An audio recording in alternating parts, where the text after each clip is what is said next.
그리스도인의 8확신 첫 번째, 구원받은 사람이 확신해야 할 첫 번째 진리. 첫 번째 시간 제1과 구원의 확신입니다. 요한일서 5장 11절 12절 말씀에 그 증언은 이것이니 곧 하나님께서 우리에게 영원한 생명을 주셨고 이 생명이 그분의 아들 안에 있다는 것이니라. 아들이 있는 자에게는 생명이 있고 하나님의 아들이 없는 자에게는 생명이 없느니라. 요한일서 5장 11절 12절 말씀. 구원의 확신이란 무엇을 말하는 것입니까? 구원의 확신은 자신이 하나님의 자녀임을 알고 천국에 갈 수 있다는 확고한 믿음을 의미합니다. 구원의 확신은 단순히 감정에 의존하는 것이 아니라 하나님의 말씀에 근거한 믿음에서 비롯되는 겁니다. 다시 말해서 구원의 확신은 하나님의 약속에 기초하며 우리의 감정이나 경험이 아닌 성경의 진리에서 나옵니다. 많은 사람이 구원의 확신이 부족한 이유는 구원의 근거를 자신의 행위나 감정에 두기 때문입니다. 구원의 확신은 오직 하나님의 말씀에 기초해야 됩니다. 하나님께서는 성경을 통해 구원의 확신을 얻을 수 있는 분명한 근거를 주셨습니다. 우리가 구원의 확신을 점검하는 두 가지 진단 질문이 있습니다. 이 두 가지 중요한 질문에 대답이 있어야 됩니다. 첫 번째 질문, 만약에 당신이 오늘 밤 이 세상을 떠난다면 천국에 갈 수 있는 확신이 있습니까? 두 번째 질문, 만약에 여러분이 오늘 밤 죽어서 하나님 앞에 섰을 때 하나님께서 내가 너를 나의 천국에 들어가게 할 이유가 무엇이냐? 라고 물으신다면 여러분은 무엇이라고 대답하시겠습니까? 이 두 가지 질문은 구원에 대한 믿음의 기초가 어디에 있는지를 확인하게 합니다. 첫 번째 질문은 폐쇄형 질문으로서 예와 아니오로 답할 수 있을 것입니다. 만약에 예라고 대답하더라도 두 번째 질문의 답을 들어봐야 합니다. 두 번째 질문은 개방형 질문으로서 예와 아니오로 대답하는 것이 아니라 하나님 앞에서 자신이 어떻게 구원받았는지를 이야기해야 하는 것입니다. 그 대답이 교회를 열심히 다녔다거나 율법을 지켰다거나 어떤 행위를 해서 천국에 들어갈 수 있다고 말한다면 그렇게 대답하는 여러분의 구원은 다시 점검해 봐야 합니다. 만약에 구원의 확신이 여러분의 선행이나 도덕적 삶에 기초하고 있다면 성경이 말씀하는 구원의 본질을 다시 생각하고 여러분의 구원을 다시 점검해야 하는 것입니다. 그렇다면 첫 번째로 성경이 말하는 구원의 확신이라는 것이 무엇입니까? 구원의 확신은 하나님께서 주신 말씀에 근거합니다. 성경은 구원이 확실한 진리이며 이것을 믿는 자는 흔들리지 않는 확신을 가질 수 있다고 가르칩니다. 구원의 확신에 대한 가장 중요한 성경 구절은 이렇습니다. 요한일서 5장 11절 12절인데 그 증언은 이것이니 곧 하나님께서 우리에게 영원한 생명을 주셨고 이 생명이 그분의 아들 안에 있다는 것이니라. 아들이 있는 자에게는 생명이 있고 하나님의 아들이 없는 자에게는 생명이 없느니라. 요한일서 5장 11절 12절 말씀 안으로 한번 들어가 보겠습니다.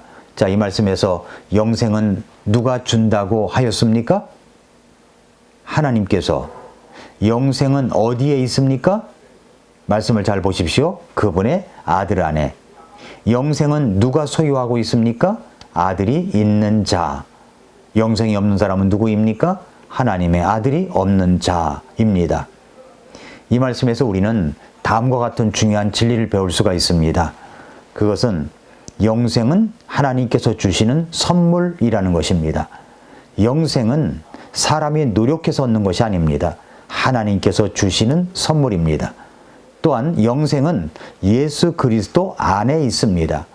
영생은 예수님을 통해서만 얻을 수 있습니다. 그리고 예수님을 믿는 자는 영생을 소유하고 있습니다. 아들이 있는 자에게는 생명이 있기 때문입니다. 예수님을 영접한 사람은 이미 영생을 얻은 사람입니다. 이러한 확신은 우리의 감정이나 어떤 상태와 상관없이 하나님의 약속에 근거한 것입니다. 따라서 기분이 나쁘거나 상황이 어렵다고 하더라도 구원의 확신은 변함이 없는 것입니다. 그러면 두 번째, 구원의 근거는 뭡니까? 하나님의 사랑입니다.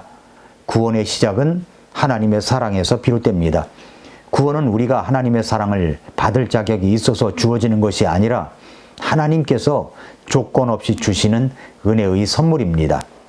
로마서 5장 8절에 그랬죠. 우리가 아직 죄인이었을 때 그리스도께서 우리를 위해 죽으심으로써 하나님께서 우리를 향한 자신의 사랑을 당당히 제시하시느니라. 하나님의 사랑은 우리의 상태나 행위와 상관없이 우리를 향해 베풀어진 것입니다. 우리는 여전히 죄인이었습니다. 하나님을 거역하던 상태였지만 하나님께서는 우리를 사랑하셨습니다.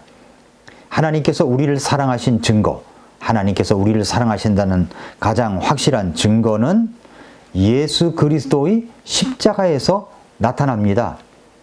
예수님께서 우리의 죄를 대신해 죽으셨고 우리를 구원하시기 위해 자신의 생명을 내어주셨습니다. 요한복음 3장 16절에 그랬습니다.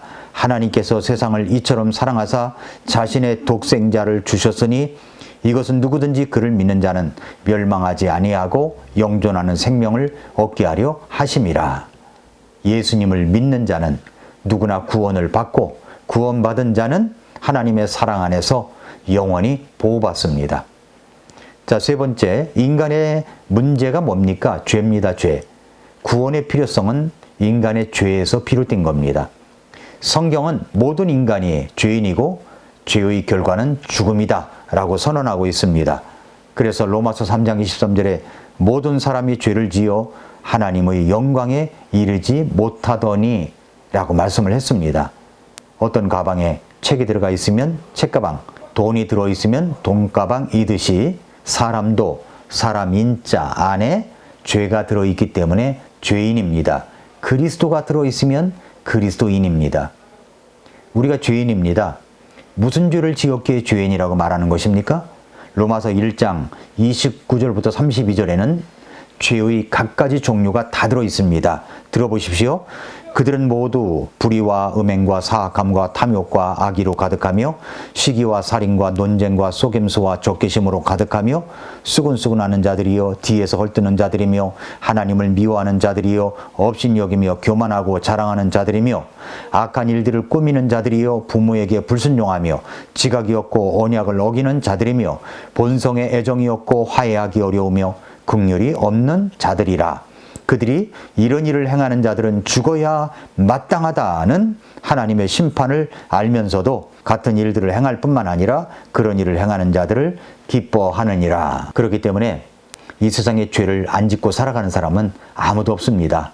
로마서 3장 10절부터 18절 사이에도 보면은 의인은 없나니 하나도 없다고 말씀을 했습니다. 죄의 본질은 하나님을 떠나 자기가 주인이 되려는 것입니다. 죄 중에서 가장 결정적인 죄가 뭔지 아십니까? 내가 하나님을 떠나 내 마음대로 살아가는 믿지 않는 죄입니다. 그래서 요한복음 16장 9절에 죄에 대하여라 함은 그들이 나를 믿지 아니하기 때문이요. 믿지 않는 죄 때문에 우리가 심판을 받게 되는 겁니다. 죄의 결과는 하나님과의 분리이며 이것은 영적 죽음을 의미하는 겁니다. 죄의 싹은 사망이요. 로마서 6장 23절에 말씀을 했습니다. 인간은 스스로의 힘으로는 죄의 문제를 해결할 수가 없습니다. 죄의 결과는 영원한 형벌이며 인간의 노력으로는 이것을 피할 수가 없습니다. 그래서 히브리서 9장 27절에 한 번 죽는 것은 사람들에게 정해진 것이요 이것 뒤에는 심판이 있다고 했고 요한계시록 21장 8절에는 그러나 두려워하는 자들과 믿지 않는 자들과 마법사들과 우상숭배자들과 모든 거짓말쟁이들은 불과 유황으로 타는 호수에서 자기 몫을 받으리니 이것이 둘째 사망이니라 하시니라 라고 말씀했습니다. 요한계시록 20장 14, 15절에 사망과 지옥이 불호수에 던져졌더라. 이것이 둘째 사망이니라. 누구든지 생명책에 기록된 것으로 드러나지 않은 자는 불호수에 던져졌더라. 죄에 대한 심판을 이렇게 말씀하고 있습니다. 네 번째, 인간의 노력은 구원을 이룰 수가 없습니다. 많은 사람이 구원을 얻기 위해서 자신의 선행이나 공로를 의지합니다. 그러나 성경은 인간의 행위로는 구원을 얻을 수 없다고 명확히 선언하셨습니다. 에베소서 2장 8, 9절에 너희가 믿음을 통해 은혜로 구원을 받았나니 그것은 너희 자신에게서 난 것이 아니요 하나님의 선물이니라. 행위에서 난 것이 아니니 이것은 아무도 자랑하지 못하게 하려 함이라. 내 자신에게서 난 것이 아닙니다. 행위에서 난 것이 아닙니다. 행위로 구원을 얻으려는 것은 구원의 본질을 오해하는 것입니다. 구원은 인간의 노력으로 얻어지는 것이 아니라 하나님의 은혜로 얻어집니다. 자, 그렇다면 다섯 번째, 하나님의 구원의 방법을 보겠습니다. 하나님께서는 인간이 스스로 구원에 이를 수 없음을 아셨기 때문에 구원의 길을 마련하셨습니다. 그것이 바로 예수 그리스도의 십자가 사역입니다. 이 모든 구원의 확신은 성경이 뒷받침하고 있기 때문에 제가 성경 구절을 많이 인용하고 있습니다. 자, 우리의 하나님의 구원의 방법 네 구절을 보겠습니다.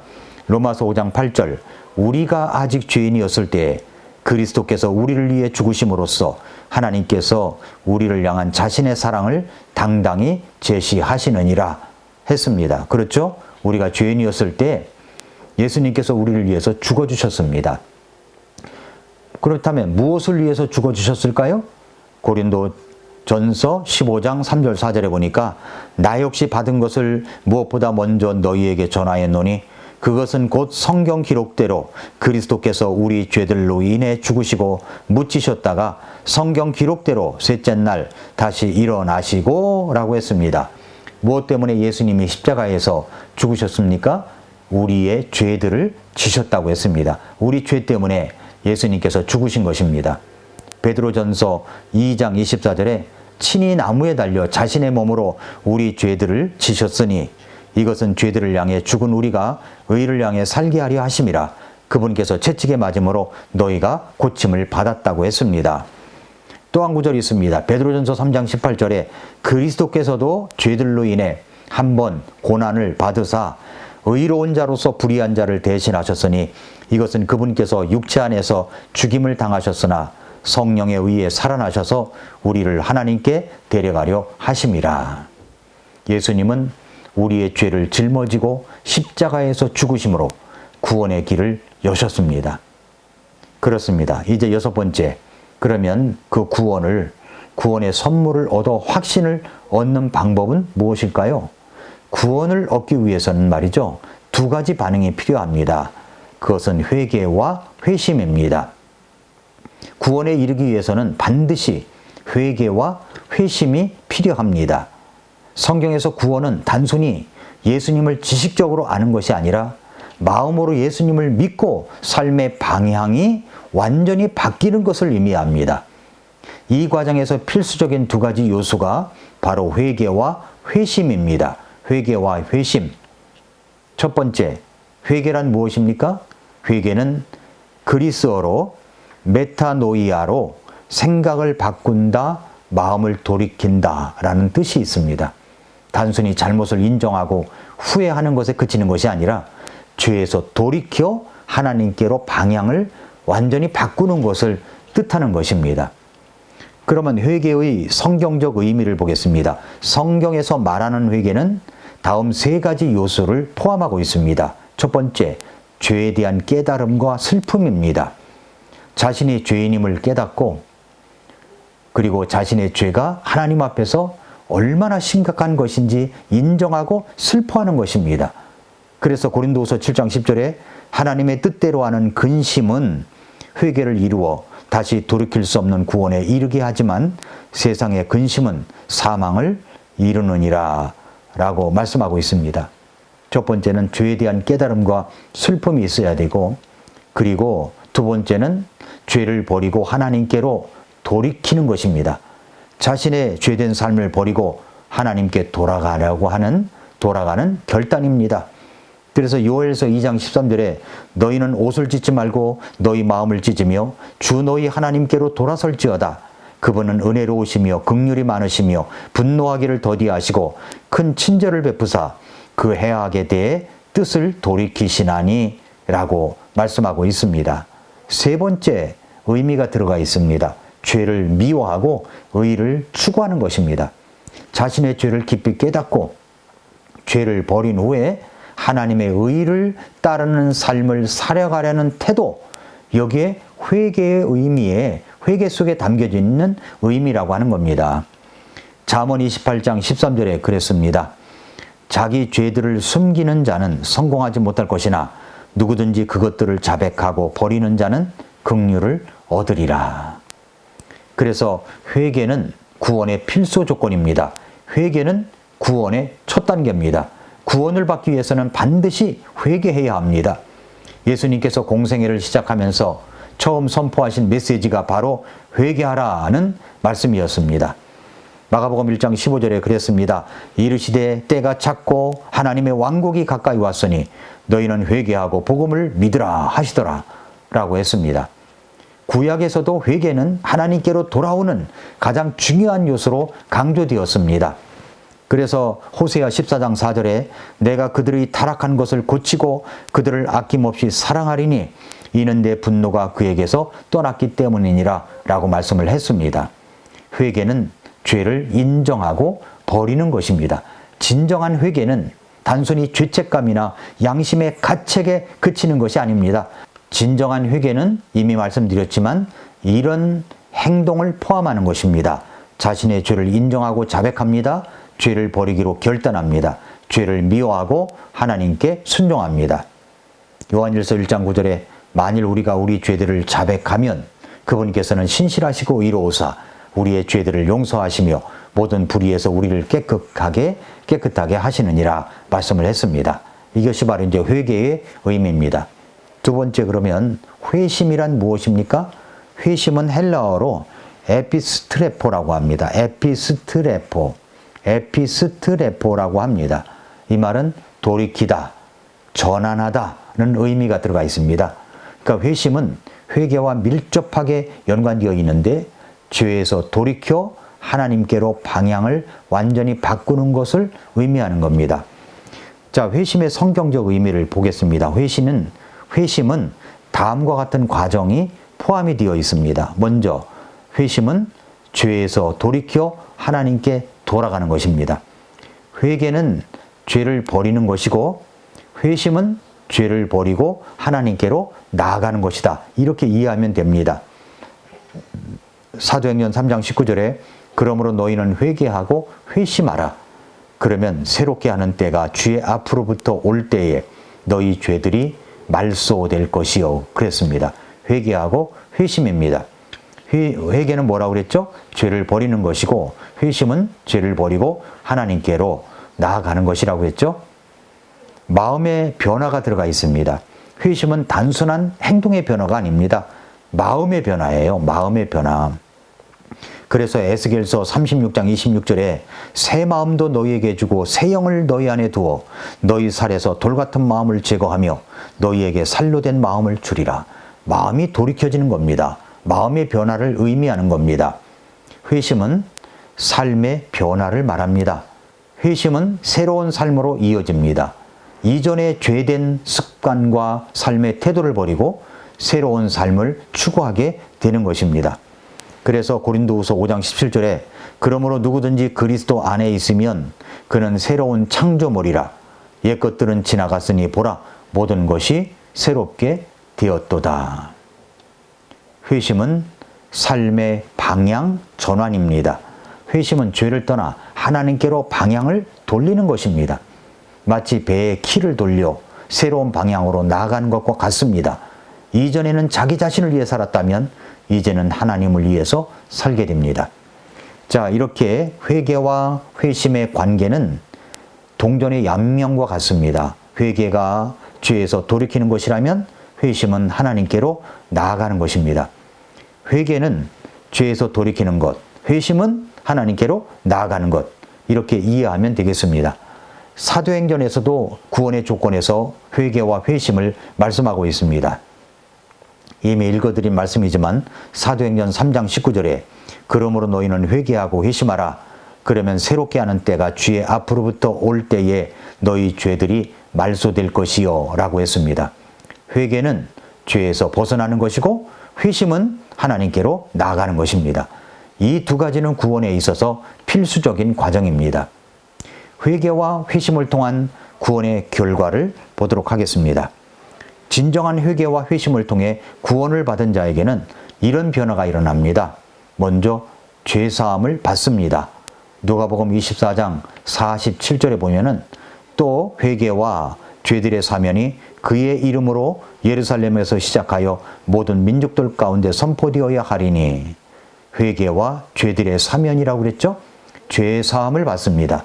그 다음에 회개와 회심하면, 믿고 구원받으면 성령이 내주하십니다. 사도행전 2장 38절에 회개하고 너희 각 사람이 예수 그리스도의 이름으로 침례를 받아라. 죄들의 사면을 얻으라. 그러면 너희가 성령님을 선물로 받으리니. 그 다음에 이제 하나님의 자녀가 됩니다. 요한복음 1장 12절에 그분을 받아들인 자들, 곧 그분의 이름을 믿는 자들에게는 다 하나님의 아들들이 되는 권능을 그분께서 주셨다라고 했습니다. 그리고 이제 새로운 삶을 살아가는 겁니다. 갈라디아서 2장 20절, 내가 그리스도와 함께 십자가에 못 박혀 있으나 그럼에도 불구하고 사노라. 그러나 내가 아니요 그리스도께서 내 안에 사시느니라. 나는 지금 내가 육체 안에서 사는 삶을 나를 사랑하사 나를 위해 자신을 주신 하나님의 아들의 믿음으로 사노라 말씀을 하셨습니다. 구원에 이르기 위해서는 반드시 회개와 회심이 필요합니다. 회개는 죄에서 돌이키는 것이고 회심은 하나님께로 나아가는 것입니다. 구원의 확신은 회개와 회심을 통해 이루어지면서 성경의 진리 안에서 구원의 확신을 누릴 수가 있습니다. 자, 그렇다면 이제 예수님을 믿고 구원받은 이 구원받은 자의 변화가 있습니다. 구원을 받게 되면 내면에 분명한 삶의 변화가 나타납니다. 다음 항목 가운데 여러분의 마음 가운데 일어난 변화를 체크해 보십시오. 내적 평안, 죄에 대한 새로운 인식, 죄로부터의 승리, 하나님을 향한 새로운 사랑, 성경을 읽고자 하는 마음, 태도의 변화, 용서하려는 마음, 다른 사람들에게 내가 받은 구원을 전하고 싶은 마음, 예배를 드리고 싶은 마음, 구원받은 사실에 대한 감사의 마음. 체크하셨습니까? 그렇습니다. 이런 변화가 있는 겁니다. 구원의 확신은 감정이나 상황에 따라 변하는 것이 아닙니다.